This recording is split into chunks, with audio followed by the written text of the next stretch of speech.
Hey team, welcome back to another episode of the Strength Game Podcast. I'm your host, Nick O'Brien, and this is episode number 93. The Strength Game is a weekly podcast dedicated to discussing all things physical culture with the coaches, athletes, iron enthusiasts, and experts deeply embedded in the strength game on both sides of the profession, both as coaches and as competitive athletes. I want to thank everyone who has liked, shared, commented, who has subscribed to the show. Your support allows us to continue to bring on expert guests and highlight more individuals in the strength game, just like our guest today. I also want to thank our sponsors. Family owned and operated since 1976, Samson Equipment has been specializing in full turnkey weight room buildouts from planning to installation. Based in Las Cruces, New Mexico, Samson provides professional weight room solutions for those looking to lead the way in advancing our strength and conditioning profession. Coaches have relied on Samson as their top resource for all their weight room renovations because they provide the finest materials and design, product customization, and the most reputable customer service in the business. If you're in the market for the elite level strength equipment, weight room renovations, or upgrades, be sure to check out samsonequipment.com to see how Samson has been delivering clients a long-lasting yet affordable product for over 4 decades. Also want to thank our sponsor, Cerberus Strength. If you're in the market for the highest quality strength and conditioning gear and equipment, be sure to check out cerberusstrength.com and use promo code strength_game to save on your next order. And in this week's episode, I am joined by Ryan Metzger. Ryan is the Assistant Director of Olympic Sports Performance at the University of Tennessee, where she is directly responsible for the strength and conditioning efforts for women's soccer and women's tennis, as well as having direct oversight of all volunteer interns. Metzger arrived at Tennessee in 2022 after spending the previous 3 seasons at Clemson University as their senior assistant strength and conditioning coach, where she was in charge of softball, women's soccer, and the volunteer interns. From 2015 to 2019, she served as an assistant sports performance coach at Virginia Commonwealth University. Metzger's first role was an intern coach at her alma mater, the University of Wisconsin-Oshkosh, in 2011. She then went on to the University in Kentucky as a volunteer the following season, working with their Olympic staff prior to being promoted to a graduate assistant from 2012 to 2014. She also spent time as an intern strength coach working with the Kentucky football team in 2015. Metzger has been featured on many of the sports performance and coaching podcasts, has written articles for Simply Faster and Team Builder, as well as being awarded the 2022 NSCA Assistant Strength Conditioning Coach of the Year Award.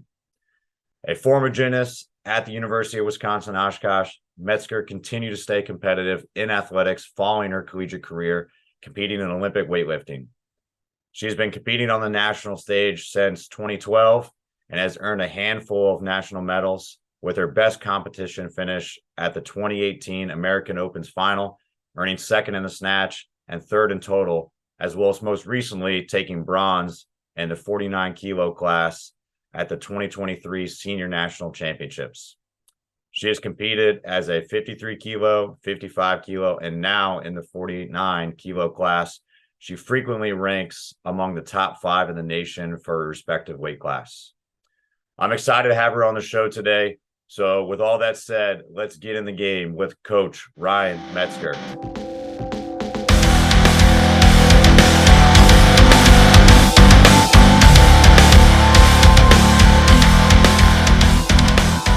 What's going on, everybody? Today, I'm excited. We've got Coach Ryan Metzger on the show. How are you doing today, Coach? I'm doing great. How are you? I'm good. Like I said, before we got going, we've got both our soccer teams playing tonight. So we Yeah. got the morning a little bit of free to actually talk and kind of introduce ourselves to each other. So without further ado, I really want to kind of get to the inception of how you got involved in the strength game, like personally, like how you Yeah. were training, what sports you kind of competed in, leading to what you do a lot now, which is competitive Olympic weightlifting. Yeah. It's been a long journey for sure. I always appreciate this question. I get asked this a lot, actually. How did I get involved? And coaching and Olympic lifting. And where did that all start? So I'm the youngest of 5 kids. I have 2 older brothers, 2 older sisters. But like my brothers growing up were my idols to me. They were just the coolest people that I could be around. They're 9 and 10 years older than me, super athletic. Like they played football and basketball, and they like taught me how to catch a football. Like they were just great. But we had one of those like old time workout like gym bench sets in our house growing up, and my brothers would always train on it, and like I just wanted to be doing whatever they were doing. So they would let me come train with them when they're like 15 and 16 years old, and I'm like 5 or 6 being like, can I bench?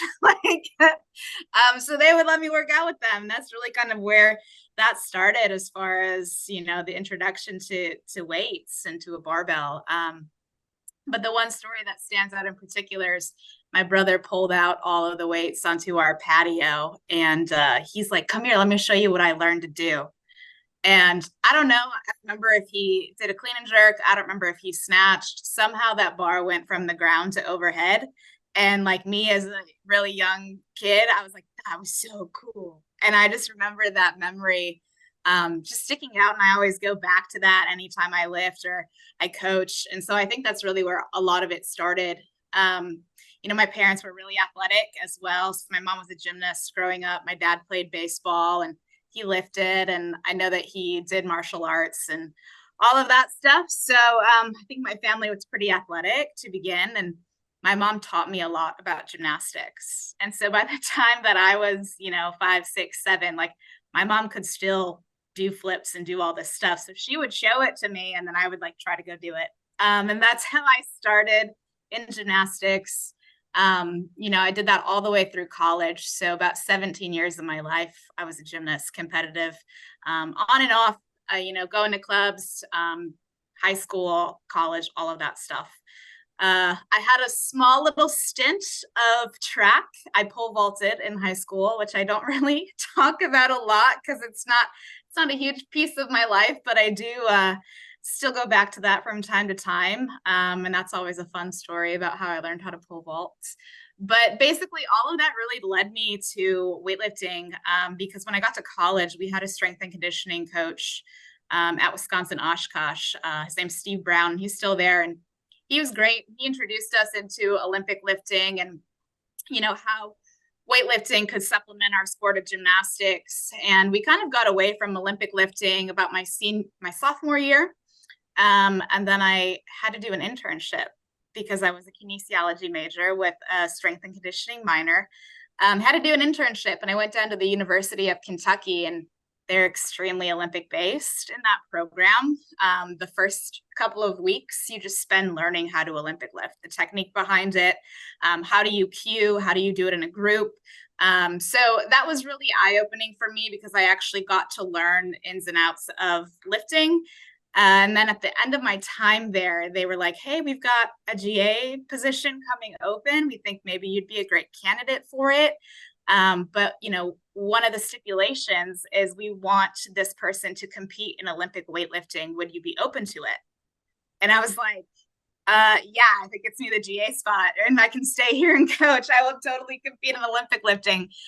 And so that was already set up for me. And, we were doing CrossFit and I was doing all these workouts, and I didn't really have a ton of exposure to it. And I remember in one of our CrossFit workouts, at the very end of it, I cleaned like 150 pounds. And I remember thinking like, that was huge. Like maybe I can Olympic lift. So I got away from the CrossFit stuff and really focused on Olympic lifting. And I think I started competing on the national stage in about 2012. So it spanned a long time. I'm on year 11 into the sport, competing nationally, and there's no looking back. I think as you grow up, a competitive athlete, you always have this competitive bug in you, and weightlifting really fulfills that for me, even though I'm well beyond my college and youth athletic years. So it's been great. No, that's awesome. That's I don't know what it is. I think it's gymnastics and wrestling. You pick those up at such a young age that like the competitive spirit that like those kids get, and you start growing out of it. Like it's hard to kind of compete in wrestling forever unless you get to the national level. The same with gymnastics. There's like it seems like a short lifespan, but like you said, 17 years as a gymnast. Wrestlers are probably going to say the same thing, but those years are spent like more so in your youth. But everybody I talk to that have done either of those sports, like at a really young age, they find something competitive, whether it be strength sports, endurance sports, whatever it is, and then they gravitate to that and they just switch gears and they're all in on something new. So it's cool to see like Olympic lifting has been a part of now like your life for over 11 years, like competitively, and it's just probably a transition over from gymnastics. And I remember one of my old coaches he was on a Olympic lifting kick. He'd always switch between like strongman and powerlifting. Carl Johnson is nuts. And it was always like telling me like Olympic lifting is just barbell gymnastics. It's like all just negotiating around the bar, through the bar, and it's cool. And pole vaulting seems like it would kind of be the same way, even if that was a short stint. Yeah, it's really interesting because I find a lot of similarities between gymnastics and weightlifting, and a lot of the things that I was exposed to, or a lot of the characteristics and things like that that I picked up through gymnastics really carry over to weightlifting. And so it was a really easy transition for the most part. I mean, obviously you're learning a new skill, learning a new sport. Everyone is not amazing when you first start out. So there's a lot of time that gets spent, but I mean, I've been used to that. So it makes a lot of sense for me. No, that's great. And that's cool that Kentucky kind of pushed you into competing. I've bugged some of my interns and like some of the GAs that I've had in the past who would always like come in and like be infatuated with lifting or powerlifting. And I would force them and text them and bug them even when I was gone that like, you need to just do it once, just compete once, even if you hate it, but just see what it feels like. And that's cool because it's blossomed into what you currently do now all the time, even if it was just a ploy to try to get you in the GA position. Yeah. And you know what? Everyone is always so interested about that story. Like, why was that a stipulation? And really one of the big components of Kentucky is they pride themselves on the fact that a lot of their coaches are former athletes, and they want people that are collegiate level athletes and have that type of experience. And I remember being like, well, I was a gymnast in college. Like, doesn't that count? They're like, no, that doesn't count. Like, you need to compete in Olympic weightlifting. And I was like, oh, fine, like, I'll do it. And then it turned out to be great. So I can't complain. Yeah, that's great. I mean, it's one thing to be able to like rely back on what you did, like maybe high school or college at a sport. You're not always going to have all the same sports that you had. So, but you could still translate over some of that competitive spirit, the preparation, the training, like the dedication that goes into it. But it's even cooler when you find something new, even if you're not like competing. If you're competing at the national level, you're competing at the local level, or you're just kind of competing with other coaches around you or in your local area. You're still at least like training hard, pushing yourself. And it's training. It's not just working out or trying to get a sweat. Thank you. It is training. It is not exercising. Exactly. It's not working out. So that I'm sure your athletes, like that's a pretty good way for you to kind of build some easy credibility and buy-in, or it's just like talking points that you have with your athletes. But how has that kind of helped you with your own training, help and funnel into your coaching and kind of relate to your athletes even more and more? Because now gymnastics is years past, but Olympic lifting is still right there on your daily life. Yeah, I think it has given me a huge edge as far as building relationships with my athletes, creating buy-in. I think you create a lot of mutual support for each other.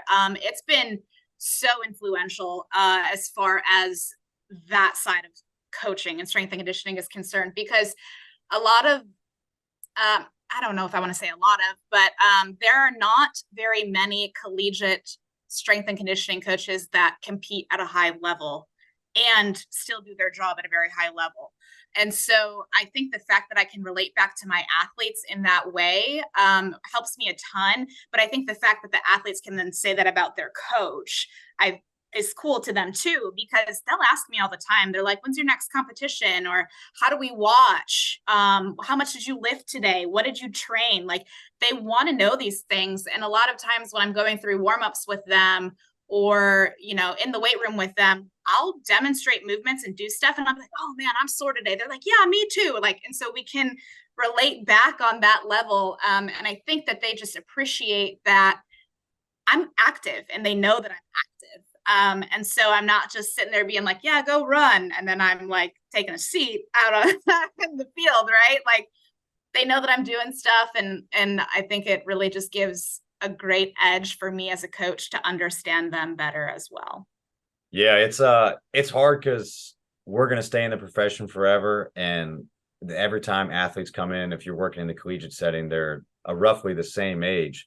So at a certain point, if all you can rely upon is what you did in college or what you did in high school, it's a lot harder for like an 18-year-old freshman to grasp, like, well, what do you know? You played 20 years ago versus, well, no, I trained this morning and like this is the goal I have in mind. It can be as small as you want, but at least you're setting a target goal for yourself. And it might be to learn a new sport.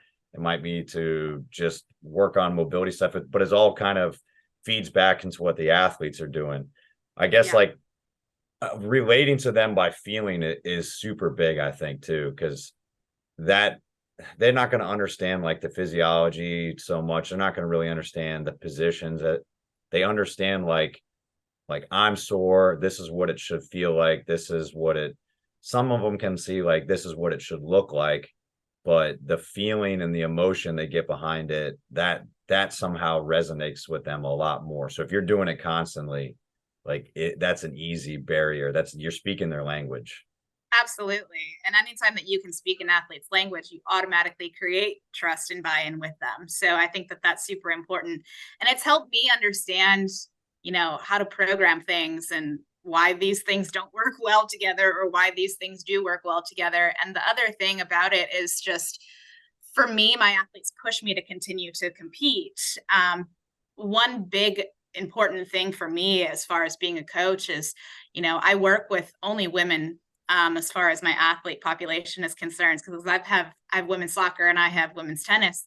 And I want them to be able to look at someone like me. I mean, I'm very petite. I'm 5'2". I weigh 120 pounds. Like I'm not very big, but I want them to be able to look at someone like me and be like, okay, she can do that, so I can do that. Like, I want to be a good role model in terms of like strong is great and being athletic is great. And like, you can do all of these things regardless of any barriers. So I always just want to be that role model for them. And whether or not they know that they push me that way, I'm not sure. But I mean, I've had my athletes be like, Metz, I watch your Instagram and I watch all this stuff. And like, I just want to be like that. And those moments to me are like, oh, I'm doing my job.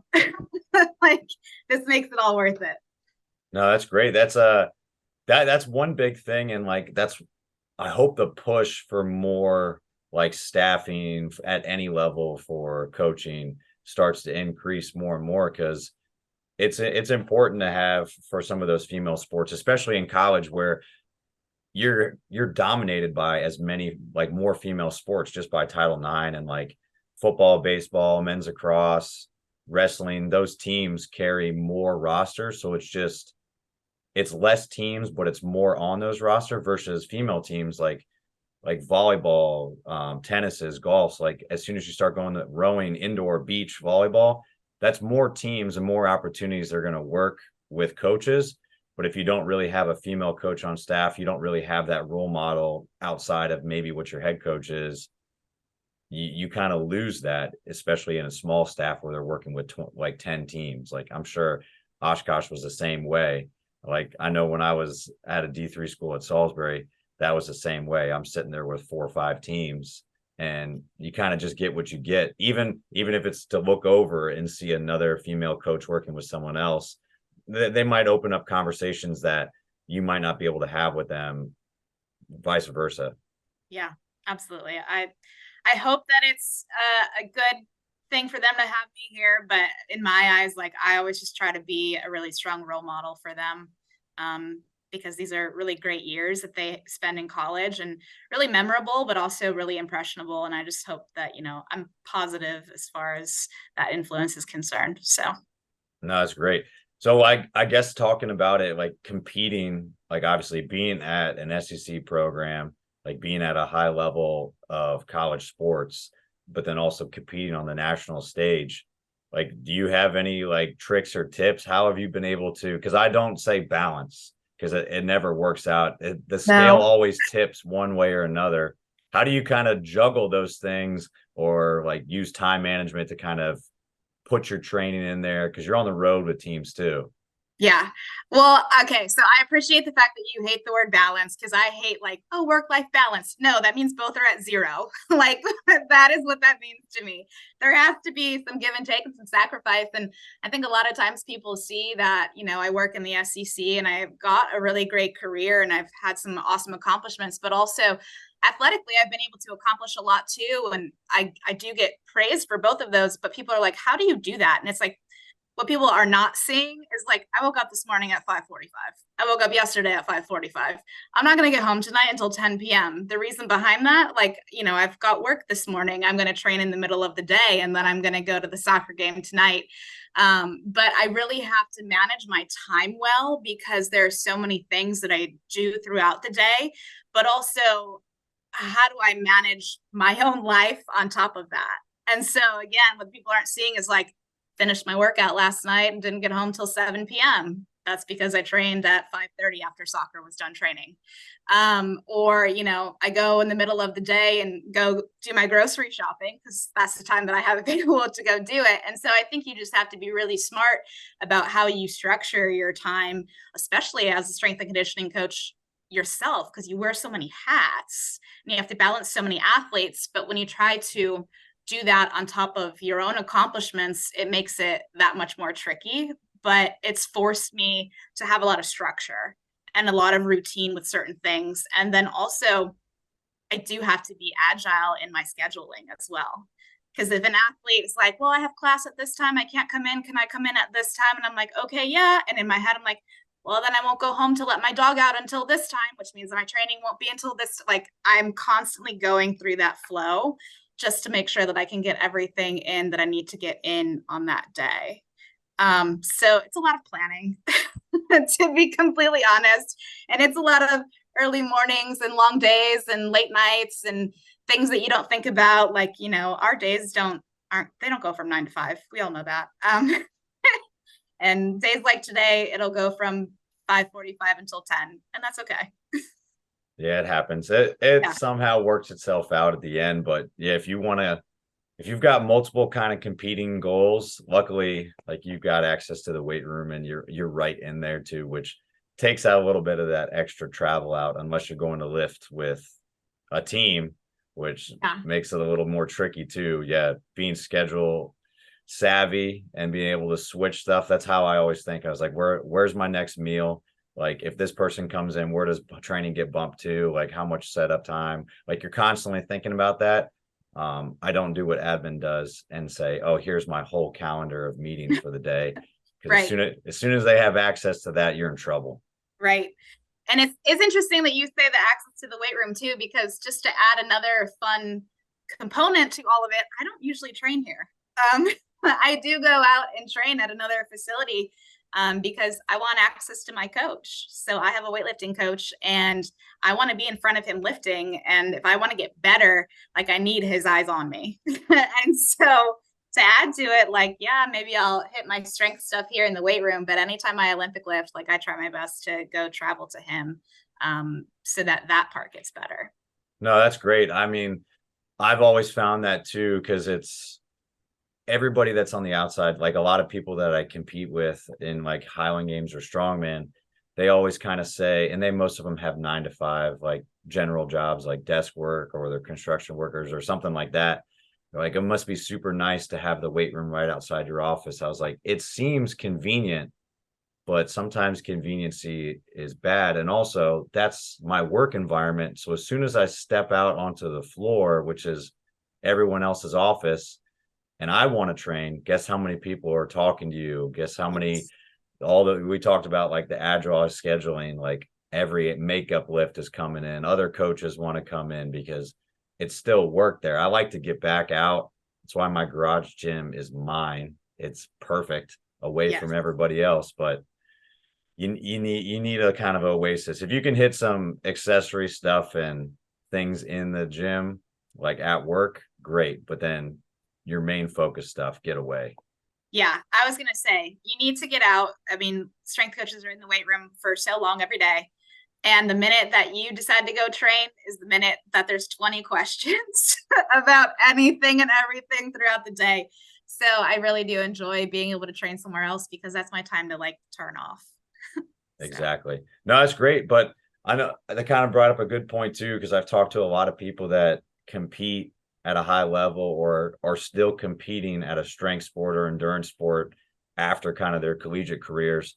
But like, can you touch on like the importance of you having a coach, even though like you're a proficient coach yourself, you've been competing for a long time, and we all generally have those own biases ourselves, and you can't be watching yourself lift while you lift. So like, how important is it to you to find a qualified coach? And then, like you said, get out of Tennessee's weight room and go get in front of him so that he can give you feedback and you can still improve as an athlete.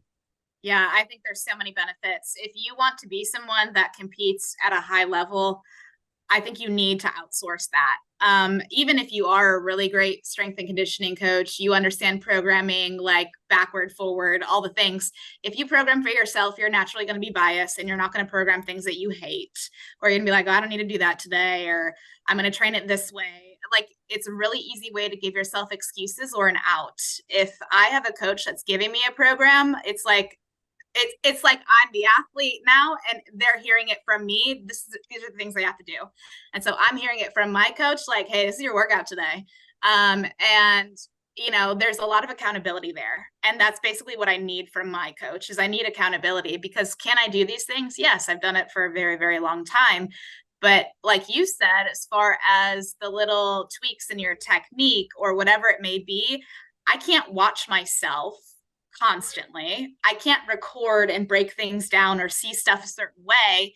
And everyone has their own approach to Olympic lifting. And even since working with my coach, I've still changed how I Olympic lift. You know, we're 10 years into this and I'm still changing technique.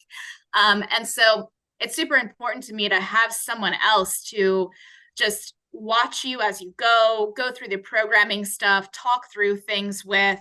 And the other thing too, for me in particular, and I mean, it's a great setup that I have. My coach is an Olympian in Olympic weightlifting.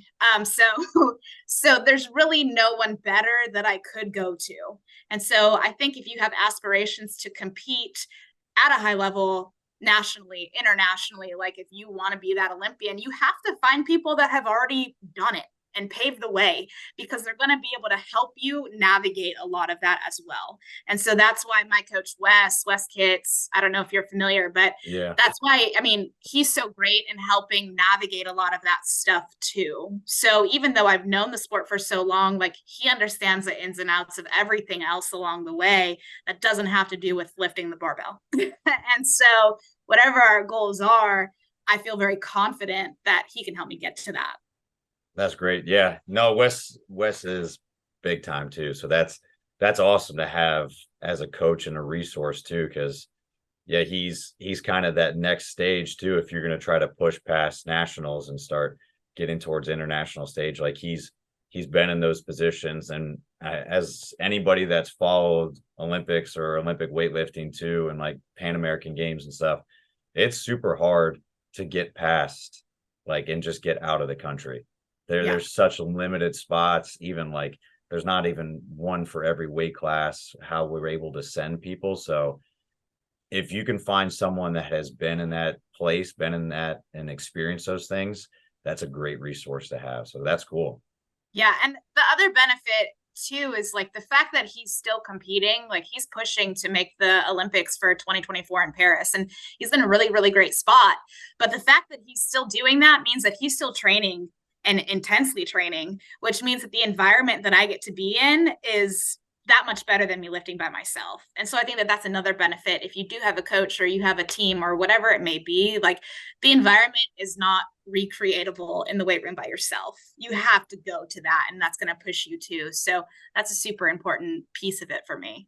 Yeah, that's great. No, you're completely right too. It's hard to get that same atmosphere, and then to be surrounded by someone that is pushing the envelope and trying to really compete still, but still has credibility and has the ability to like coach up someone else. That's, I mean, you got a pretty good setup over there now too. Yeah, no complaints. Hey, so when it comes to like, obviously you have all this experience competing in weightlifting, like you're very proficient in it. You have your own coach as well. Like a lot of times coaches will start to kind of use their own biases or like their experience to put that into their programs. I know you don't just blanket take all your program and give it out to like your tennis and soccer players. Right. So how do you kind of regress some of those movements or like maybe teach them from the very beginning and figure out, hey, this is going to be super beneficial and pertinent, and this will make you a better soccer athlete or just athlete in general versus drifting too far to making them an Olympic weightlifter? Yeah. I think a lot of that goes back to my time at Kentucky and the orientation that they took us through as far as weightlifting is concerned. So I had a really great model as far as a top-down approach to teaching athletes, and athletes that are using weightlifting to supplement their sport, not athletes that are trying to be Olympic weightlifters, because the technique is very different. And I point that out a lot because, you know, the way that someone watches me Olympic lift versus the way that maybe our volleyball player would or softball player, whatever, is going to be different. And so I've relied a lot on the stuff that I learned at Kentucky as far as how to teach and what the top-down approach is and breaking things down and going from cleans to snatches and jerks, even if you use those or not. And then my time at VCU, you know, Tim Contos is there, and he's a veteran of strength and conditioning. He's been in the game for 20 plus years and really, really great mentor of mine. And, you know, he had his own way of teaching Olympic lifting. And I kind of married the two approaches into something that works really well for me and my athletes. And early on in my career, I think Olympic lifting really heavily influenced how I programmed for my teams because I was so comfortable and confident in teaching that and also progressing it and coaching and all of that stuff. As I've gotten along in my career and understood like, hey, there's more beyond Olympic lifting, I would say it hasn't influenced it as much. It's just now I see it as like a tool in my toolbox that I can pull out if we need it. But if not, if the scenario doesn't fit for Olympic weightlifting, I'm not going to try to make it fit. I'm going to do something else that benefits the athlete. And so I think a lot of people are very interested to hear that, you know, my time at Clemson, I did not Olympic lift my softball or my soccer team there. And I think I would have liked to at some point, but it just, other things worked out better for them. And even here at Tennessee, like I do not Olympic lift my soccer team. I know that they know how. I see them clean the bar up when they put it away. Like I know that they're athletic enough to do it. We just don't go through it in our own time. But like I think it works really well for tennis. And so I've taught tennis how to do it and they're awesome at it. So it's really just what fits the athlete and me growing as a coach, understanding like, hey, there's about a million other ways that you can still get the same benefits and don't have to do that. So I've grown in my approach, but it still is my favorite, and it's still my choice a lot of times. So no, that's great. Yeah, like you said, it's a tool. You're trying to train a stimulus more than anything. So if that's the right kind of piece to add into the puzzle for that athlete, then you could do it. Like having it as an ability and having it being able to coach it, that's important. But if it doesn't fit the current situation, then so be it. But I think that's why it's great to have so many experiences to be able to draw upon. Because like I didn't even think like Coach Contos used as much Olympic lifting as he does, just because he's been powerlifting for 25 plus years too. So yeah. you wouldn't even think that he would like maybe use that as much as possible versus like a lot of dynamic effort stuff. And coming from Kentucky being heavy Olympic base, and then Clemson's kind of super on the sports science side and like uses a lot of different like three-dimensional movements. Like, you know, you can kind of take all those different philosophies and then on top of like what your own background is and figure out the best way to kind of Frankenstein, marry those together, and then create the most optimal program for your situation, your team, like in your current stop. Yeah. Yeah. And like you said, you just kind of take little bits from every stop and what works and what doesn't work. And it's, you know, the saying of like, you don't know what you don't know. I think the older you get, you realize that even more and more and more. So you're a bit more open-minded to other things and trying stuff out and what works and what doesn't. And so if it works, I'll use it. And if it doesn't, we move on. Exactly. No, that's great. You touched on in the beginning, like some of like your big influences, like obviously Coach Contos at VCU, like your time at Kentucky, and then like even like your first stop, like your alma mater, like at Wisconsin-Oshkosh. Like those are all mentors that you had along the way that I'm sure you probably still keep in touch with as well. Like in your time, you've worked with the interns and the volunteers and like led that program. How important were those mentors to you, and like how important is it now for you to kind of be on the flip side mentoring some of these coaches now trying to get their foot in the door of strength conditioning? Yeah, I realized really early on that I really enjoy trying to help others navigate this field because it can be really tough. I enjoy, you know, being a bridge and networking and helping people connect as much as I can and just, you know, navigating all of the steps. And so as far as mentors for me, you know, going to Kentucky was just a suggestion from an advisor at Oshkosh. I don't think he even realized, you know, how much of an impact that suggestion would make, but I didn't realize at the time that Stephanie Tracy Simmons was the director at Kentucky and one of the few women that led a program at that time. And so for me to have a really big internship at an SEC school, which by the way, I didn't even understand divisions, conferences. I didn't know what I was walking into when I walked into Kentucky's weight room. Because all I knew was D3 Oshkosh, Wisconsin. But to walk into a program with a really, really strong female as being the head was super influential for me early on, because that forced me to really focus on like, all right, I'm going to be the head. Like, these are my goals and I'm going to push forward from a career standpoint. I'm going to learn everything I can, observe everything I can, take everything in. So she was a really big part of it for me early on.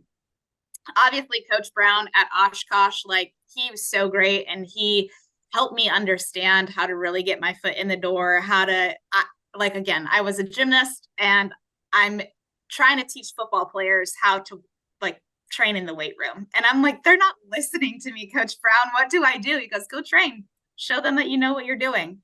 And so I would do that. When I wasn't interning, and, you know, he just helped me a lot understand like the relationship side of stuff and how training influences stuff like we talked about. And then, you know, Coach Contos at VCU, just super patient with me being a young coach and probably not understanding as much as I thought. Like he just really took the time to help me understand the ins and outs of stuff. And I think you need people like that when you're young and evolving in the field, because you're not supposed to know anything at that point in time. You should have people that are patient and will teach you. And so I've always wanted to be that for other people. So I take the role of being an intern director very seriously. I've done it ever since VCU, through Clemson and now here, and I enjoy it a lot. And I've realized that, I guess, my tree of interns, I don't even know if we want to call it that, but it's huge. It's grown so much. I've worked with over 80 individuals, and whether or not they stay in strength and conditioning or not, you know, that's their decision. But I've had so many interns become really successful in full-time positions and start to make their own way in the field. And for me, like, it's just great to see them go from this young intern that didn't know anything to like, now they're handling huge teams at big universities, and they're still coming back to me and being like, Metz, what do I do about this? Or how do I navigate that? Or, you know, how do you answer this type of question? And I really appreciate being a resource for them. And I really do my best to to genuinely help them as much as I can and reach out to them and keep up with them, and just follow their careers as well. So it's been super important for me to, I don't know, maybe leave a legacy like that in the field of strength and conditioning. But yeah, it's been very enjoyable for me to really flip the role from being mentored a lot to now I'm like, all right, I get to mentor these young people too. No, it's great. It's kind of exactly how I feel about it. I started at a D3 school too, and I didn't realize kind of the level. And like I think Wisconsin-Oshkosh and like Whitewater and some of these like Denison, Springfield, some of these big Division 3 schools that are kind of always at the perennial top at their sports, or just like have really good strength conditioning, kinesiology, exercise science programs, though they're like notoriously very good. So it feels a little different if you start at like a lower Division 3 school or D2 school, but then you see the resources, you see the competitiveness, you see all the different kind of rule changes when you get to a Division 1 school. And it's a little bit eye-opening to realize that like student athlete sometimes goes athlete student a little bit more when you get there. But I did 5 like unpaid internships like over the course of my time, and there was things that I really liked about some of them and things that I absolutely hated, and I wanted to take the good stuff and try to flip the script on some of the bad ones. So I've always, same way, enjoyed kind of bringing up some of those interns, but I tell them the same thing I tell some of the student athletes, like, I can't care about your career or like your playing career, your coaching career more than you. So as soon as it seems like I'm investing more in this, like I won't be talking to you. If I'm talking to you and I'm coaching you hard, or I'm like demanding more of you as an intern, then it shows that that's how I care. Like I'm going to coach you hard. But no, that's great. I mean, from your time and like kind of breaking into the field and like now getting your hand on all these interns and stuff, I'm sure you've kind of put together like what your big blocks, like these are the main focuses that you have for anything. I guess, how do you more so like manage, kind of evaluate them? Because I know you work on developing them like through your coursework, but how do you kind of have these conversations with them, evaluate if they're kind of on the right track? Because you said some of your 80 might not be in the profession or might not want to be in college anymore. But for the ones, do you focus on the ones that want to be in college or want to coach more so? Or you kind of let them kind of create their own internship experience in a way? Yeah, I think that it really depends on their reason for being in the internship. So when I was at Clemson, Clemson doesn't have a kinesiology department as far as like majors and stuff like that. So you're not dealing with people that are looking to intern for class credit. And so a lot of the people that would come there were coming there because they wanted to be a strength and conditioning coach. And so I think your focus is a little bit different, and you can be a bit more intentional and dive a bit deeper into some topics, because you understand that the value of what we're doing is going to go beyond here. Because if they're going to go coach, we want them to be a great product that's going to be put out there. And, you don't want a terrible intern to be put out there and be like, oh yeah, I was at Clemson. And you're like, no, we don't want that drawn back to us. So there was always some really great intention behind curriculums and going through that stuff. And then here at Tennessee, we do have the kinesiology department and things like that. So we get a lot more of the interns wanting to complete things for class credit, and how we handle that versus someone that's here to actually coach is different. And so we don't really get into the ins and outs of stuff with them. And we don't really know if they want to be a strength and conditioning coach at the end of the day. And one of the best pieces of advice that, I was given is similar to you, is like, they have to meet you halfway. So if I'm going to give all of this effort and do all of these things, I need that in return as well. And if I don't see that, then I'm not going to invest in you as far as your development and your growth here, because you're clearly showing me that you don't care to do that. And so the way that we evaluate stuff is very, very early on, we do a goal setting assignment. And after our goal setting assignment, I sit down with each person individually and really kind of talk through everything, because I want to understand what are their goals while they're here and their reasoning. What are they going to contribute to our internship here and, our athletic department here, but also what's long term, like what is beyond Tennessee, and how do we get you to that next step? Because I want to understand their thought process. And so I do that very, very early on with them, because it helps me understand what type of like conversations need to be had with them later on. So some people here, again, they do it for, internship hours. Some people want to be a PT, and that's fine. But at the end of the day, they're probably not going to need as much information as the person that's like, no, I want to be Division I, Power 5 strength and conditioning coach. And I'm like, all right, well, if you do, you're kind of held to a different standard in my head. Because when you leave here, I want you to be great. And so we do things that way, and we give them programming projects, and we talk through their projects, and we have roundtable discussions. And at the end of all of this, we kind of go over like, all right, here are your points, where are your interests at? And then if they're like, I think I want to get into football, and I'm like, okay, great. I have like 1 million football contacts. If I feel confident in their ability to do stuff, I'm going to connect them to the next person. And, we try to evaluate things that way. I do try to have one-on-one time, or just be around them as much as I can, because I want to help them with whatever their next step is. But I'm constantly observing, and I'm constantly evaluating whether they realize it or not. Even though like I'm sitting this way and the weight room's that way, I can see whose body language looks good out there and whose doesn't. I can see who's interested and invested and who's not. And so if I see stuff that I don't want to see, then we talk about it. And so we handle all of those situations, but we handle them separately based on goals. So hopefully that answers that. That's pretty long-winded. No, that was good. That definitely answers it, because I think to your point too, like it definitely does make a difference if they're there for class credit. And it's not to say everybody that's coming for class credit is like, well, this is the most convenient thing. Like I already go to UT, so I might as well just like, I'm going to go right downstairs and go to the weight room. And that's going to be like the easiest internship for me. And I can get class credit versus people that go out of their way. I think Coach Deacon was the one that said it. He's like, I'd rather hire someone out of state, because then that means they're fully committed. They're moving here for maybe a part-time paid position or for a GA or an internship.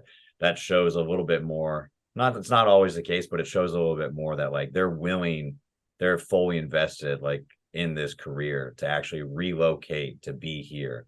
But if you're able to provide a lot more for those interns, it's helpful. But to give them and kind of treat them as they want to be and hold them to that standard, that's huge, because I think a lot of internships end up being kind of patty cake in the beginning. And if you're not someone that's going to coach them hard, they just try to rely off contacts or rely off whatever logo or whatever teams had success while they were there. And then they're watering down the field, which I don't want to get on a huge soapbox for, because I will go on a tangent. But two, like they're completely unprepared for like what the realistic side of strength conditioning looks like. And some of them will get out in a few years because they don't realize that it's not 40-hour work weeks all the time, that you're going to have multiple teams. You're not at the level. There's a huge gap between your career, like where you're at currently versus where they are. And I think a lot of them think that like their next job is your job.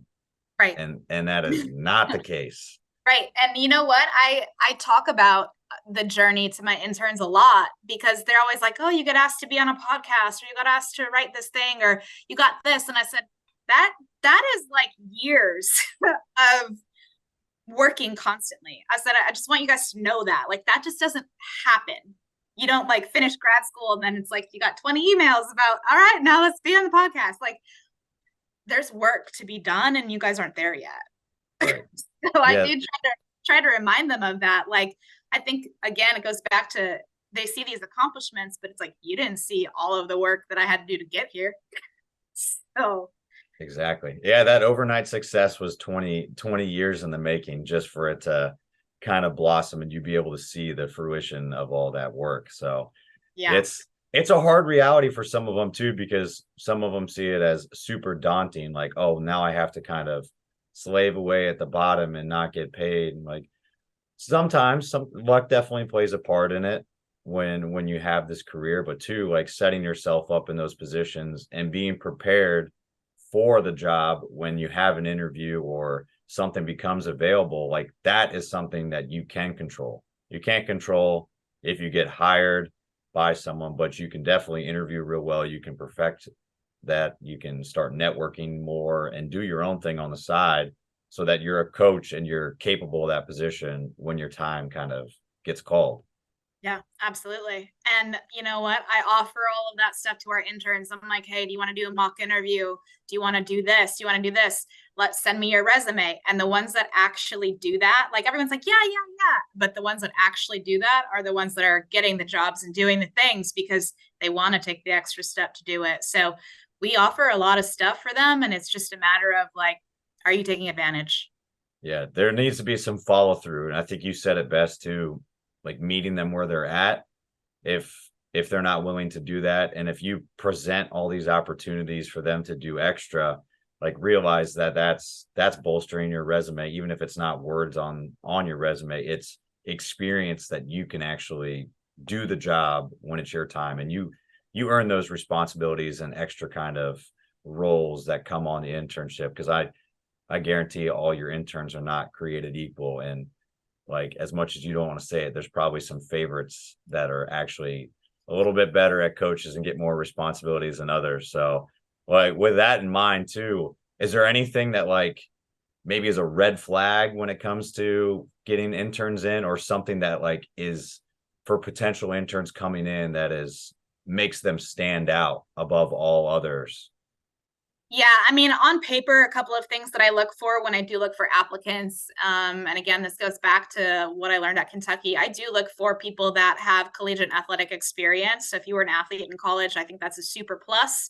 I look for people that are pursuing some type of strength and conditioning. Like I can tell that they want to be a coach. So whether it's their coursework in school, whether it's like they wrote on their resume that they're sitting for the CSCS, that they're, certified personal trainer, whatever it may be, something that is in the field that's showing me you have a bigger interest in this than, just trying it out. So I look at that stuff. I look to see if they have any previous experience, because a lot of times, kind of like you and me, it's like if you go from D3 not knowing anything to D1, you're like, what the hell just happened?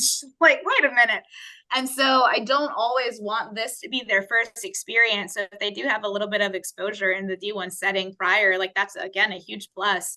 So those are just some things on paper. But as far as interactions, I Zoom interview a lot of them. Are you dressed appropriately on the Zoom? Like, did we actually dress up for this? Or are you wearing like the shirt that you just rolled out of bed and your hair is not brushed? Like, are you put together and you take this seriously? Because even though we wear sweats every day, like this is still a profession. But how do you talk? How do you handle yourself? How did you answer these questions? What did your references say about you? Are there any red flags within those? I give them an opportunity to, give me some information about this person. So as long as all of that checks back and is great, like I'm happy to have them on board. I am really big on just your attitude and your presence and the type of energy that you're bringing into our department, because, energy is contagious. And if you're a pessimistic bum every day, like I don't want to be around that.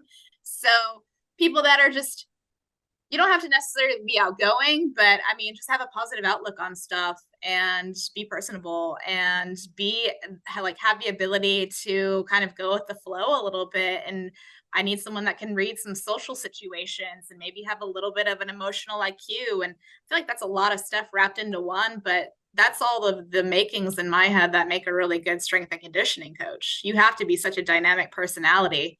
Some of the red flags to me are people that are just really closed-minded, especially early on in their career, when I think it's important to be extremely general in your approach, especially because you don't really know a lot yet.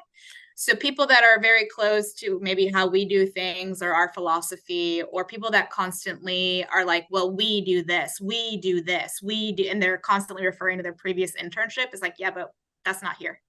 So I just want someone that's open to learning how we do things. I don't need to learn how you do things. if that makes any sense. No, that makes perfect sense. It's yeah, keep going. I was going to say, I'm really big on body language. I teach our interns about body language on the floor. So people that have poor body language or carry themselves a certain way, like that's a red flag when we talk about it. Because again, you're looked at to be a leader, and I need people that are going to be a leader, and I need people that are going to be professional, and I need people that are going to have a hard line and never cross it. Because kind of like you mentioned before, these young interns are so close to the age of these college athletes. I need something that's going to give me trust that you're not friends with them on the weekends, that they can come to you for stuff and they trust you. Like there's just a lot of things that go into a great intern and the makings of a great coach. And those are some things that I look for early on. Yeah, those are great. It's definitely a long list of stuff, but yeah, I know. It's not like you're going through a checklist and you're like, okay, emotional good IQ, can read the room, was dressed right. Like those things just innately come quick at you because you've been in it for so long, and you know kind of what a quality intern looks like versus an unsuccessful one just right off the bat.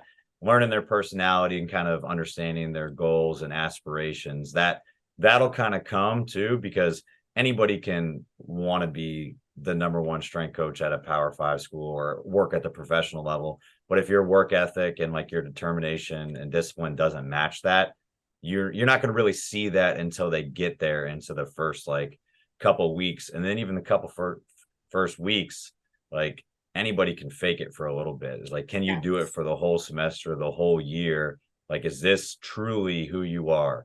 And that stuff will definitely shine at some point in time. Yes. And I've been given situations like scenarios, would you hire the intern that has all this knowledge base, but their personality is kind of blah, or are you going to hire the person with the personality and doesn't really know much? And it's like, I'm totally hiring the person that's green and doesn't know anything, but has a personality that is like just going to mesh so well with our athletes, because you can learn the information. I can't change your personality type.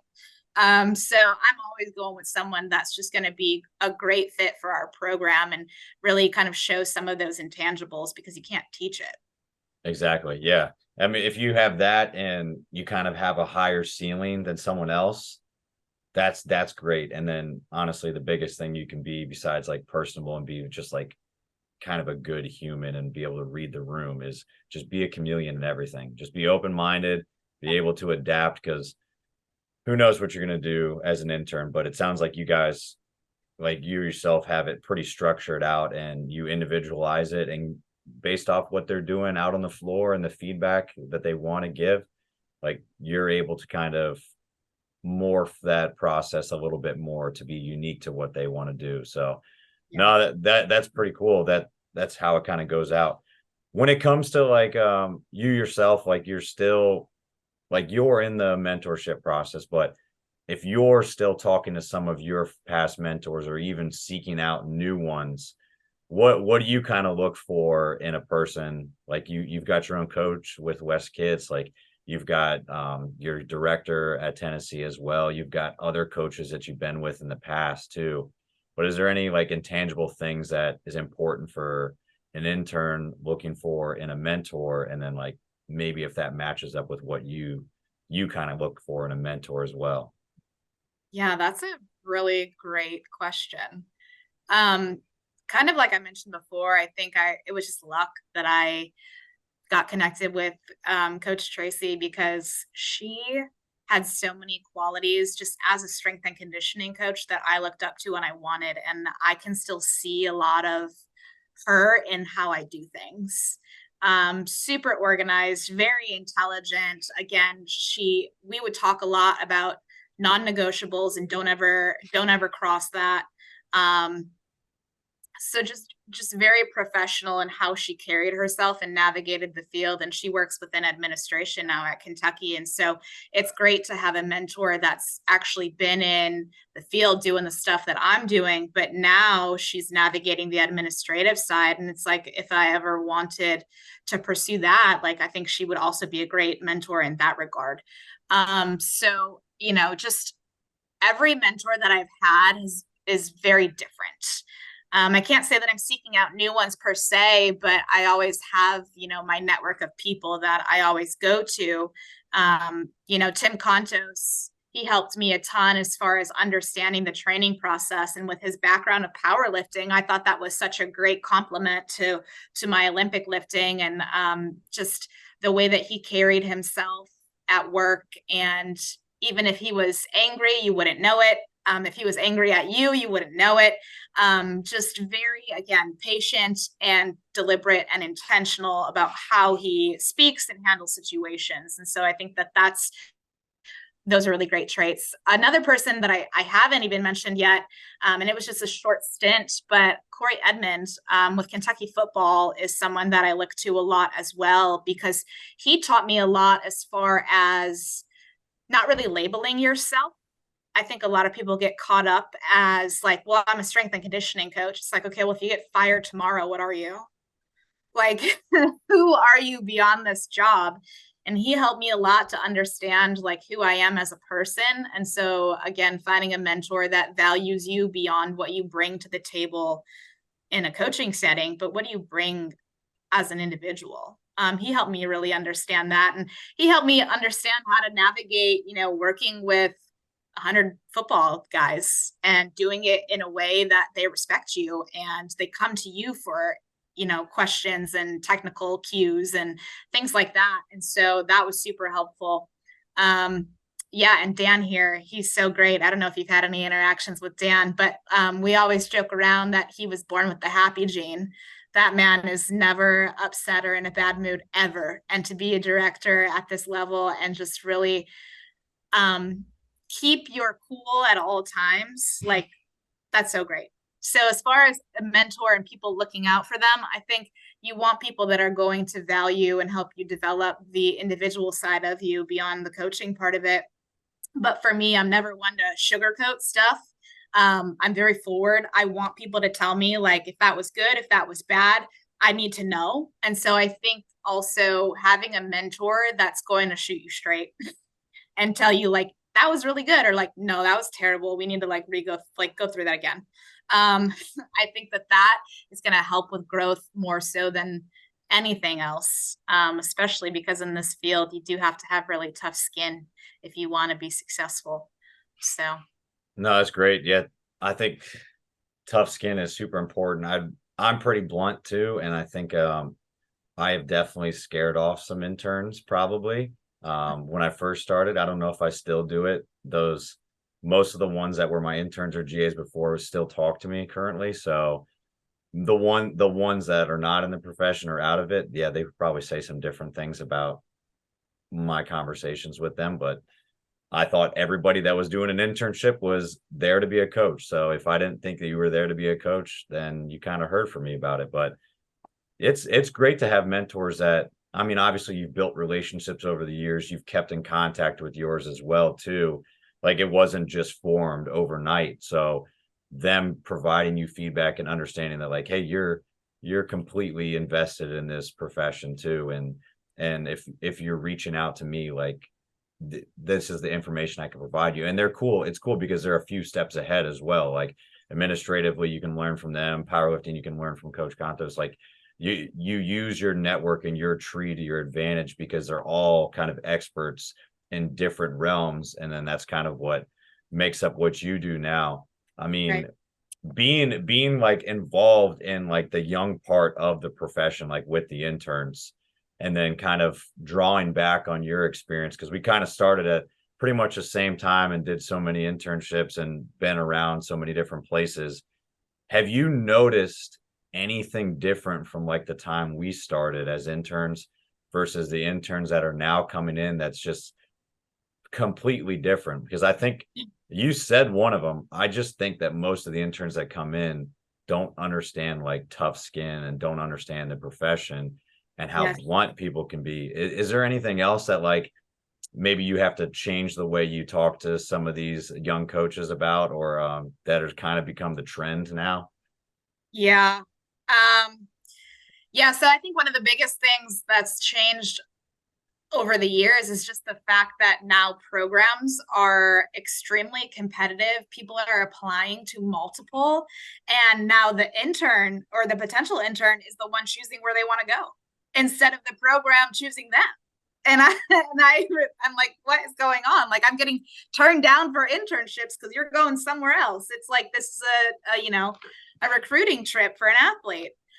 So there's definitely a ton more people that are applying, but there's also a ton more internships that are offering educational components, which was not a thing back when I interned, and I'm sure for you too. Like, there was no curriculum that we went through. It was like I showed up in my, one Kentucky t-shirt that I had, and I literally mopped the weight room floor every night before I went home, even though we had a janitor that cleaned the facilities.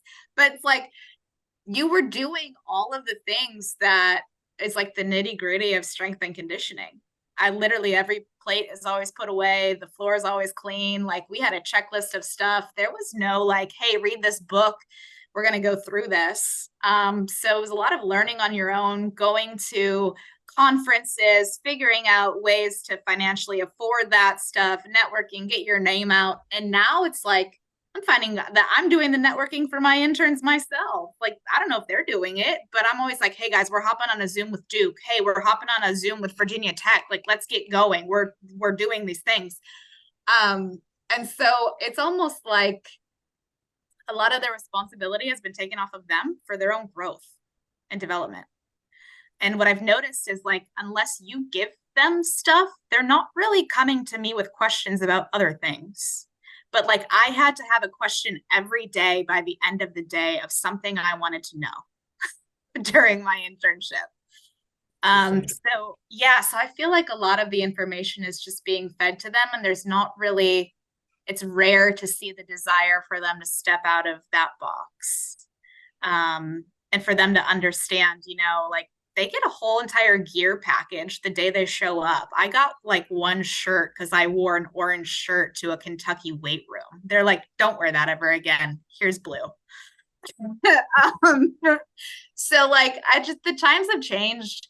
And I sometimes relate back to that, where I'm like, yeah, back when I was an intern. And then I have to like stop myself because I realize it's evolved, and I don't want the program of, or the field of strength and conditioning to be so, I don't know, old in that regard. I do, if we're in a better place, I want the interns to be in a better place. And if the field is evolving, I want that to happen. But I still, in like the pit of my stomach, have this little like, yeah, well, back when I did this and I was there for 12 hours a day and didn't complain once.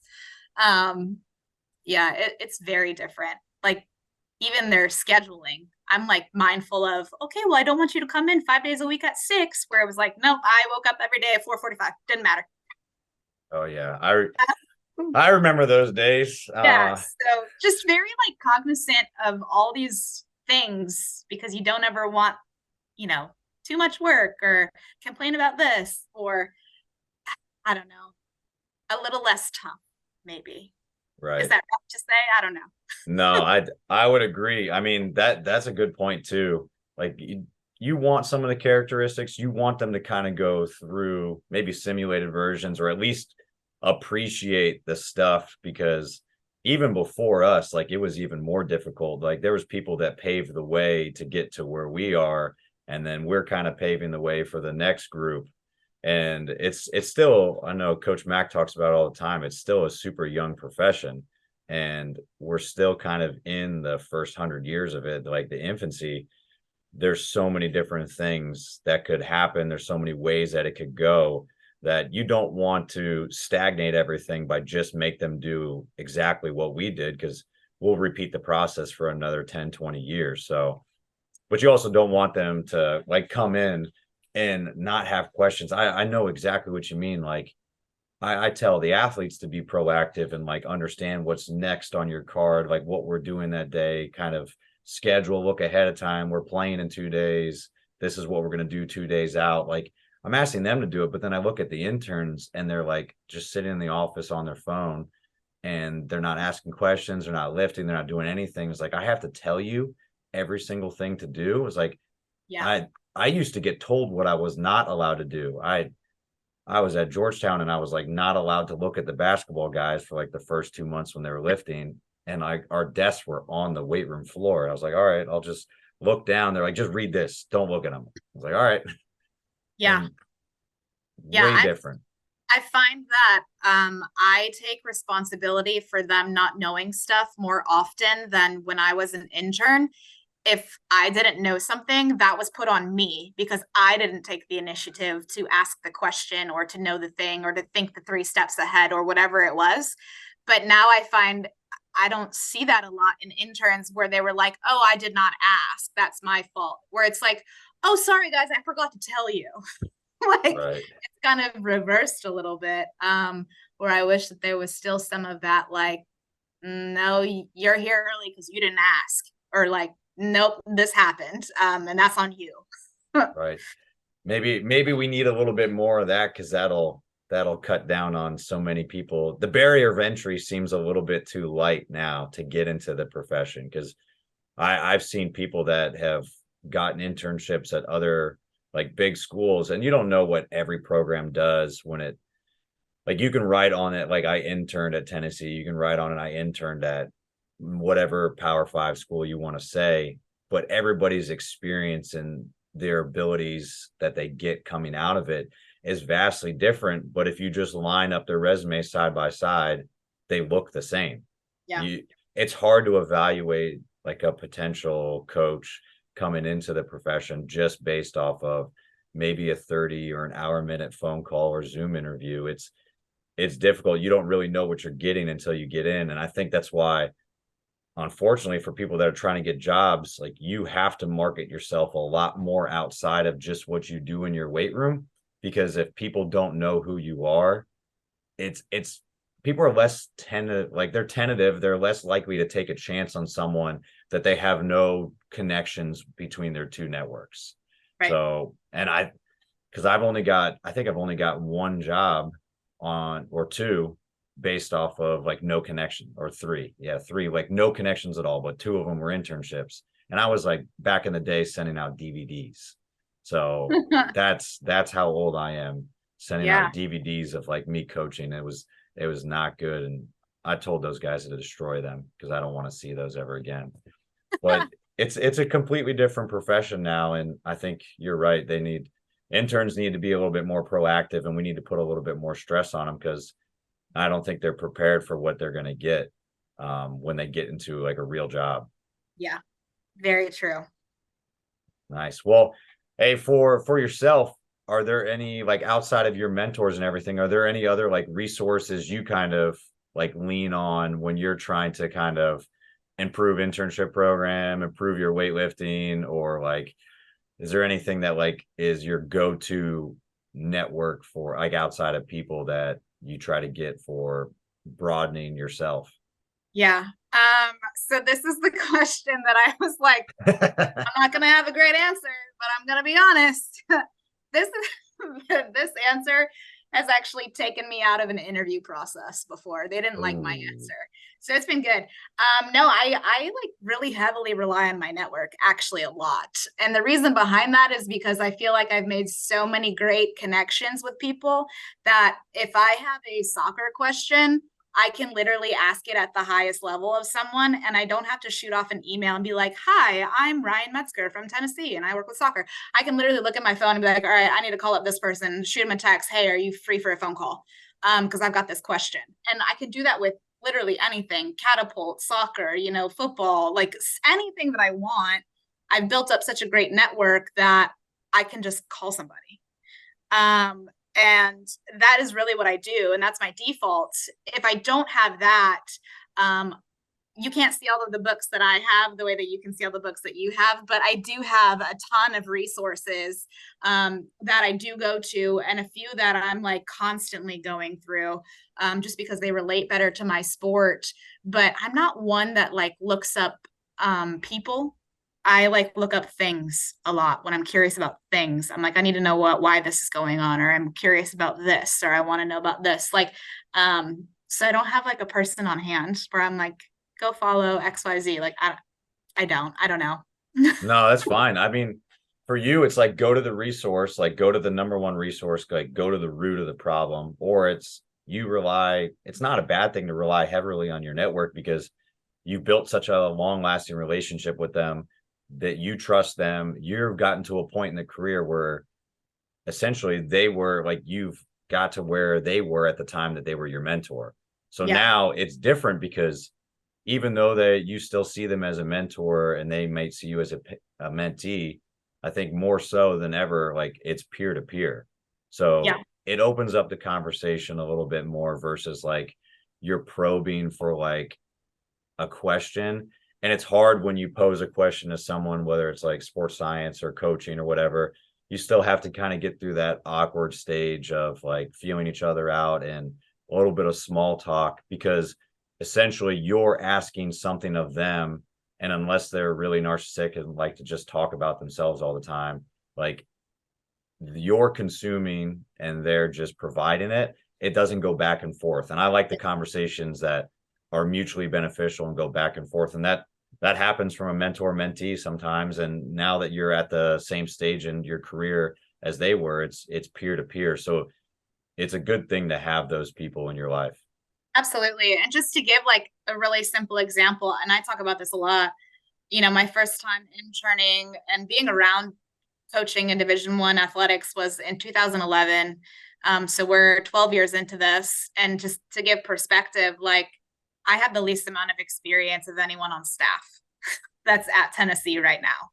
So just for reference, like I have so many other people that are just right in this building that probably have experienced the thing that I'm asking about anyway. So I go to them instead of flipping a page in a book or scrolling on Instagram. Yeah, a knock at an adjacent office door is pretty easy to bend someone's ear about a question. So that's awesome. Hey, so for anybody, anytime we finish a good training session, just like that, we're going to finish this show with a good finisher. So I got 4 quarters, 4 questions. Okay. And Olympic lifting doesn't have overtime, but we'll squeeze one in at the end. So you can go rapid fire or you could take your time on anybody. You ready? Sure. All right. First one I got for you, and I know you've touched on it before. Biggest influence in strength conditioning of someone maybe you haven't mentioned, and then in weightlifting as well. Oh man. Well, I guess I have to say Wes Kitts because if I don't, that's probably a wrong answer. Because he's my coach for weightlifting. Yeah, extra lifting is probably on the menu, if not. Oh man, as far as someone that I have not met or Yeah, mentioned. maybe someone like a mentor that you've never met or never had a conversation with that you respect or kind of rely on as a resource in the field. You know what? I'm gonna say Zach down at TCU.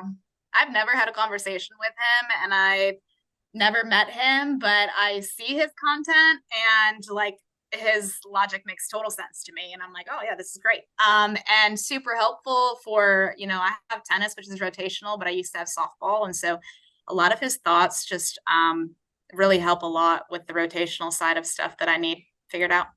Yeah, nothing but good things I've heard about him. So that's Yeah. awesome. Hey, when you're not in the weight room, not coaching, not competing, what are some of those hobbies you have outside strength conditioning?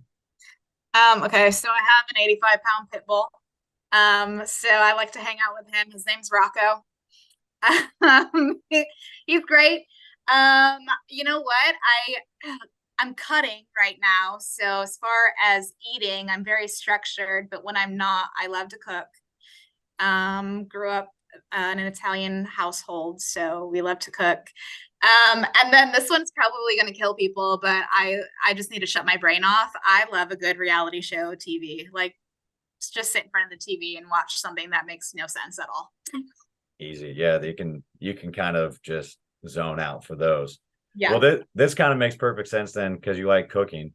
If you were setting up an ideal training day for yourself, what is the best post-training meal and what music was just on? Oh man. I'm so bad with like favorites. Okay, music, again, this is probably going to kill people because I don't even understand. I love country music when I lift. Actually, I do understand why. Technically, Olympic lifting has to be so spot on. And so I feel like if I'm too like amped up, I'm going to be incorrect in my movement. So country music like keeps me really calm. Okay. And so I enjoy that a lot while I lift, especially if I'm Olympic lifting. And food, dang, I mean, I love a good burger, but like a specialty burger, not like, we're going to McDonald's, but like something that's got a bunch of crazy ingredients on it and just like a side of fries, that would be amazing. All right. All right. Craving All right. that right now. Yeah, no, now I'm thinking about that. So if you weren't coaching, what do you think you would be doing as a profession? And if weightlifting wasn't on the table, what sport would you want to go pro in? Okay, so a lot of people don't know this, but I would probably be a lawyer.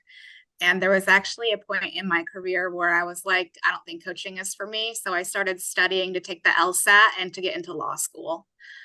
And Interesting. I really started diving down that rabbit hole and I couldn't figure out, is it me or my environment? Um, and so I'd probably be a lawyer. My dad says the same. He's like, when you were a kid, I totally thought that's what you were going to be growing up. He's like, you were so inquisitive. You wanted to know everything, argumentative, talked all the time, super smart, like just all of the things to be a lawyer. So that's pretty funny. And then sport. I don't know. A part of me does feel like, because as much as I work with soccer, like I wish I could play soccer. Like I want to know how to do all of the stuff that they do. Maybe I'll play that. Okay.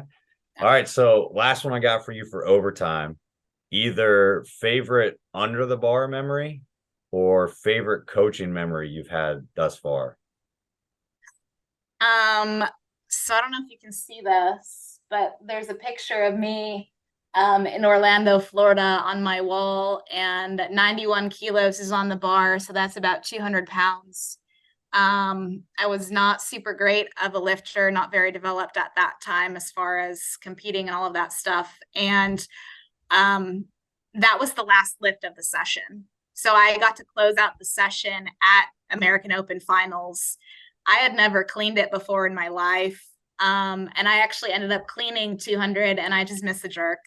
And I remember everyone being like, oh, she missed the lift. And I remember being like, I've never done that before. I was like so excited.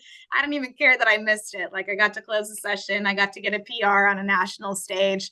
I had already qualified for the national meet. It was just a really awesome moment. And that moment in particular is I think where my weightlifting career took off because I started to get very serious. I had another coach that is also a very high level weightlifter, and that is the meet where we like linked up and started to figure out like, okay, how do we move forward to get you to where you want to be? So that for me is a really defining barbell moment. That's awesome. No, it's kind of cool. Most people don't realize it. The same as like us working in college sports, they see the product and they see the result on the field. They don't see all the work like in the dungeon, in the weight room, behind the scenes. And for you, that was a huge accomplishment, even if everybody else was like, well, it's three red lights. Yeah. That's something huge for you. And like you said, that's like one of the tipping points that kind of propelled you forward and has continued your career thus far. So that's awesome. Hey, for anybody that has any follow-up questions, wants to reach out with you, kind of follow along on your competitive journey and then like your journey coaching, we'll link all your articles and everything too. Yeah. Where can they follow you? Yeah. So Instagram is coach_Metz. I'm probably the most active on that than any other social media. If anybody does have a weightlifting bug and they want to learn more about weightlifting, you can also see me on the Be Somebody weightlifting page. So that's also Instagram. So go follow that too. And then you get a lot of West Kits just breaking American records on there. So it's fun to watch. Yeah, big boy. That's throwing crazy weight up there too. So no, that's awesome. It was good to have you on, Coach. I really appreciate it. And we'll definitely link everything together and we'll stay in touch. So good luck tonight and we'll talk soon. Thank you. Thank you so much. That's it for this episode of The Strength Game. Thank you again to this week's guest and to our sponsors. Be sure to connect and keep up with our guests at the links in the description below. Remember to subscribe to us on Apple and Google Podcasts, Spotify, or your favorite podcast provider to stay up to date on all future episodes. Also, check us out on YouTube and CoachO'Brien.com, where you can find all the video versions of these episodes, as well as show notes, episode schedule, and much more. Comments, ratings, and reviews are always welcome and appreciated. Thanks again for tuning in, and be sure to join us next week for another great episode of The Strength Game.